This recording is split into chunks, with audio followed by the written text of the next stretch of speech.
Hi, I'm Mark Antonacci. I'm one of the world's leading experts on the Shroud of Turin. I've studied it for 37 years. I've written probably the two most comprehensive books on the subject.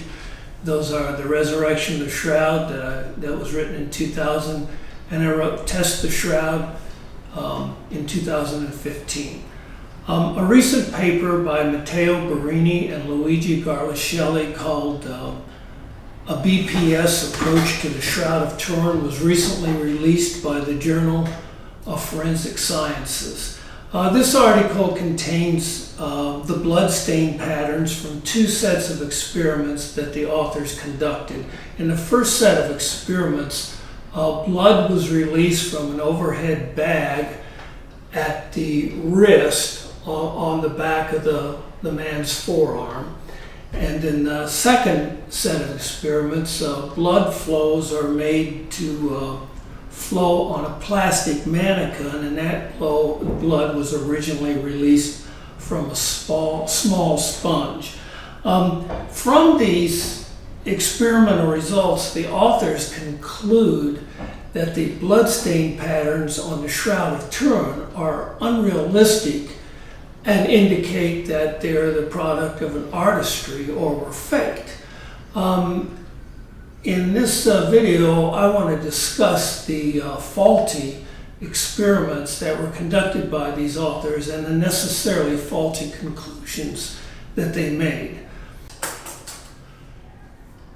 In the second set of experiments, the authors again use blood. In this case, they used synthetic blood with an anticoagulant, and they had a very small sponge, and they soaked it in this uncoagulated blood, and then they put it on the end of a stick about the approximate shape of a yardstick, but maybe half as long as a yardstick.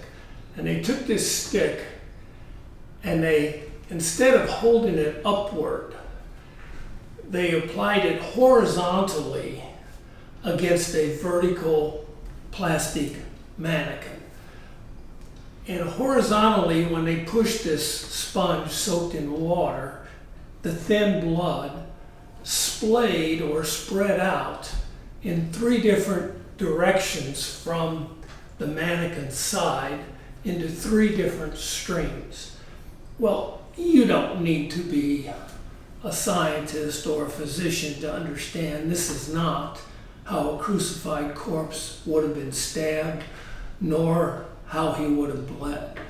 When the man in the shroud was stabbed in the right side wound, it's a few inches below the heart.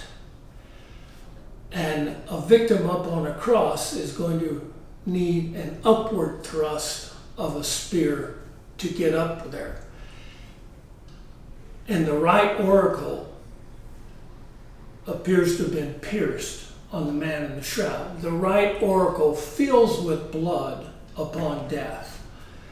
Now, in addition to the other reasons that I discussed earlier, the blood from the man's side wound would have been even thicker than the other blood on the shroud because the fluid that came out of the side wound also had a clear fluid from the pleural cavities in the body. And the blood's only going to escape out this one hole because there's only one puncture there. It's not going to come out in three streams. And there's the most abundant amount of blood is in this location, and it goes straight down and it comes to the curve at the bottom, the narrower part of a suspended victim and the narrower part of his lower body. I once asked stirp scientist Don Lynn, how did the blood go across the back of the man in the shroud, around the small of the back? And he said, he related to me some experiments that the stirp scientist did when one of the volunteer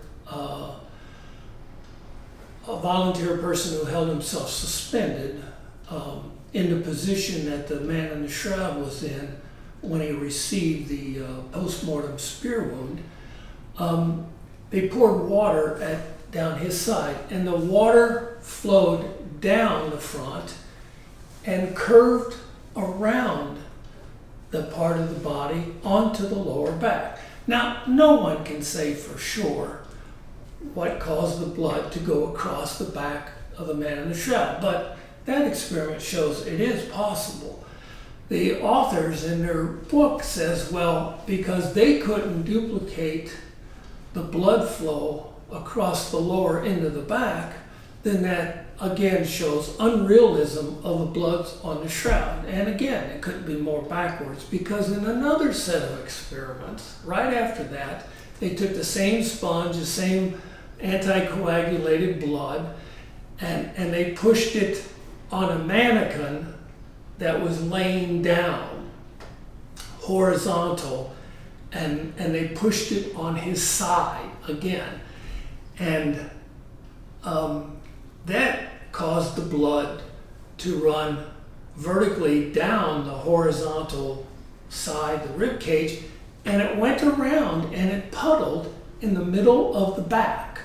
Now, do yourself a simple experiment. Lay on a hardwood floor with a mirror alongside of your length of your body, and you'll see you make contact on your buttocks and the middle of your back, but the small of your back has a curve, and it's not going to make contact on the flow. The authors, I'm not sure they realize this, but they do demonstrate that blood can flow around horizontally, except it stops and puddles in the midline because the middle of the back is in contact with the underlying surface. If this had happened with the shroud, the man in the shroud, the blood could have kept going because the lower part of the back is not in contact with the floor. And remember, the body's in rigor mortis, so it would have held that arch that a suspended victim certainly would have been in from the cross. They actually show that it could have easily traveled horizontally across there. Think of all the positions that the man in the shroud would have been in after he was taken down from the cross. He's going to be at the foot of the cross. He's probably going to be in a horizontal position. They're going to have to pick him up and carry him or transport him somehow from the foot of the cross to the tomb. When they get to the tomb, they got to enter a very narrow opening and then maneuver him so that they can lay him into the shroud. At times, I imagine most of the time the body would have been face up in a horizontal position, but it could have even been face down at times, especially when you're clumsily having to remove a body up high down from the cross. Or the body could have been, at times it could have been tilted toward one side or another. There's all kinds of explanations why that blood could also have been transferred horizontally, some of which is even seen or indicated possibly in their own experiments. But they again get it backwards. They say because the blood from the crucified victim in the shroud does not match their experiments, that the shroud results were faked or a product of an artistic. Well, again, it's backwards. They're very poorly conducted, simulated experiments don't match the shroud. That's all their work proves. Thank you.